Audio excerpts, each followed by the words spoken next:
Natasha. We're going to do our weekly update on travel news.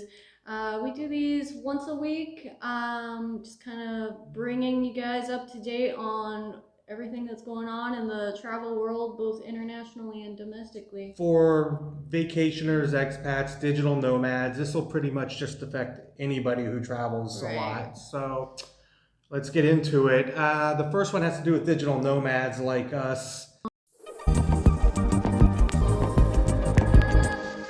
Well, and they just did a study recently on digital nomad visas, and the interest is going through the roof. Yeah, I bet. Yeah, we just made a video about this. Digital nomad visas aren't for us.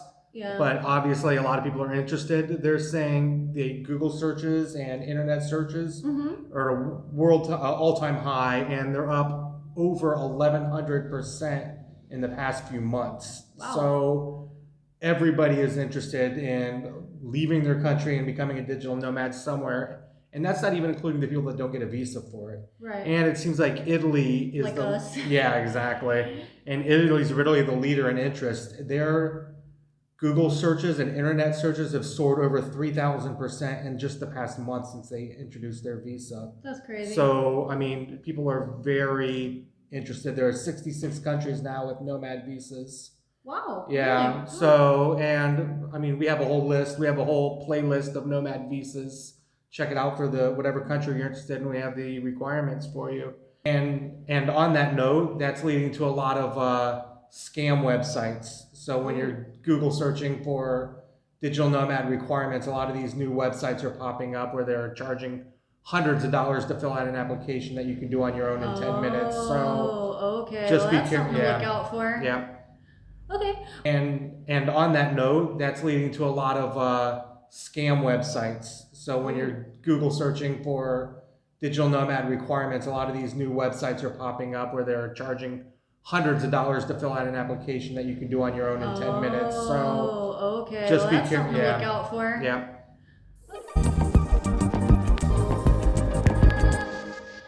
Same note, Spain is introducing their Live-in Ambrose program.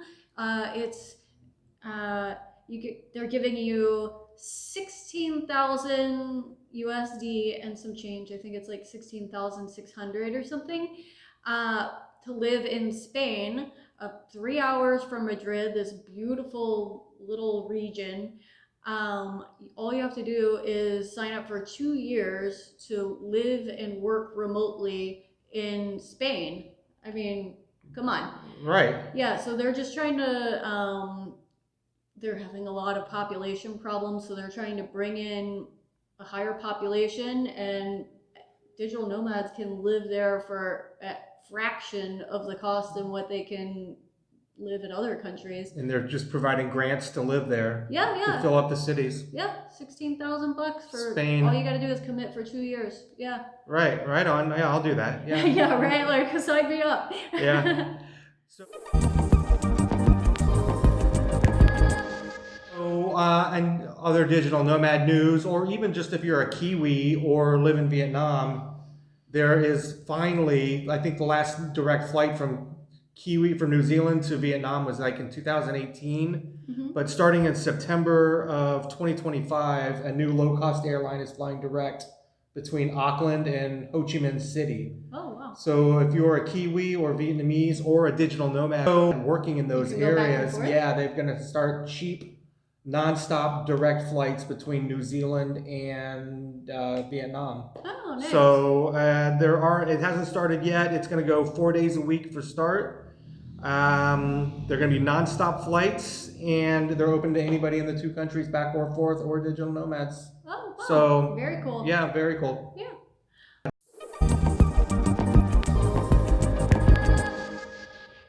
So Henley and Partners just released their most powerful passports for 2025, and the results are pretty much what you would expect. The U.S. has gone down significantly. A lot.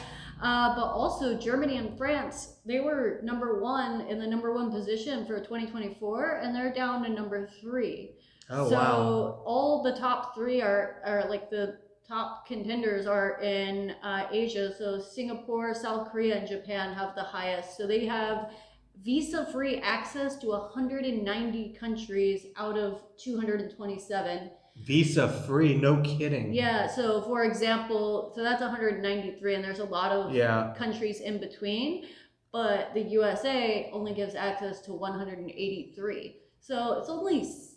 Only 10 places, only 10 visas. Right. But still. Yeah, that's a lot. Canada has 185, UK has like 186, I think. So US is a lot lower than it has been in a while. Yeah, I don't. Going to a country and dealing with visas is a pain in the ass. I mean, to have a passport, a strong passport where 193 countries, you don't need a visas. Yeah, you get visa, you can have more mobility within a country. It's just a lot easier. Yeah. Well, the U.S. will continue to decline. I'm sure. Decades ago, U.S. was like number one, but now they're slowly getting pegged down. We gotta get a new passport. Okay. All right. So. In new news for power banks, you know, those portable power banks we plug our shit in. They keep blowing up, They keep blowing up on planes and everything. And now another airline in Taiwan has totally forbidden them. You can carry them in your carry-on. You cannot check them. Okay. You cannot use them. Oh, you can't check them. You cannot check them. You can carry them on in your bags. You cannot use them. You cannot charge them or charge from them, or you can't charge spare batteries either. Oh, wow. Yeah, so they provide plugs on their airlines, but this is like an airline in South Korea just forbid power banks and lithium batteries. It's going to be a thing. So this is something to look out for if you're traveling in the future. Like all digital nomads, all traveling creators carry these power banks and spare lithium batteries. Yeah. And they're not going to be allowed on planes eventually, depending on where you're going. I think cruise ships are having restrictions on them too now. Are they really? Yeah, so something to look out for. Yeah. Some more travel plane news. Volaris on March 13th. Yeah, they're having their giant anniversary sale. So Volaris is like a domestic Mexico airline, but they're giving some serious, like this sale is super anticipated every single year, and the date is March 15th of their anniversary, but it goes through all of March. But it's better to get the discounts while you can, but the discounts are on domestic flights, which we need to look at. I was going to say, we do need domestic flights. Yeah, domestic flights. So Volaris is the place to go. And also they're doing a bunch of discounts on international travel within the U.S. to be determined depending. Between the U.S. and Mexico? Yeah. Volaris is a good airline, and they're super inexpensive. I mean, we bought... They're already inexpensive. Yeah, we bought $10 flights on Volaris before. Yeah, but this is like mark your calendar discount deal. Oh, well, we're traveling in the next... Exactly. So we need flights to and from Mexico City this month. Yeah. Perfect. All right, so those are kind of what's happening this week in travel news. We'll try to update you every week. We'll put links down in the comments. So if you want to check it out, if any of these apply to you, go learn more about it. Yeah. And we'll catch you soon. Until then. Lights. Bye.